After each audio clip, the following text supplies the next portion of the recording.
আমি এখানে একটা সুন্দর একটা থ্রি পিস নিয়েছি। থ্রি পিসটা দেখতে পাচ্ছেন অনেক সুন্দর। এটা আমি কাটিং করব, লম্বা যারা আসতে পাই। এখন আমি যে গলা বের করবো, মোহরি বের করবো। তো গলাতে সোয়া 2 দিলাম, সোয়া 2 5। তারপর আমি মোহরির জন্য আমি সাজিয়েছি, কাট দিচ্ছি, লম্বা করে সাজিয়েছি, কাট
দিয়ে দাগ দিয়ে নেব।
আমার শেষ থেকে আমি 4-5 ইঞ্চি নিচে 4-5 ইঞ্চি নিচে আমি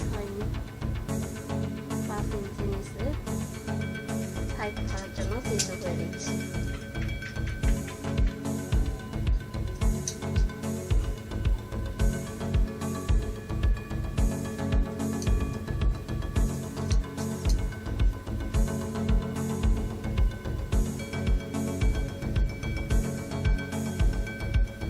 আমার গলা আমি এটা যেহেতু হচ্ছে কলার দিব, এর জন্য আমি কাটতেছি না, কলার জন্য করে দিচ্ছি।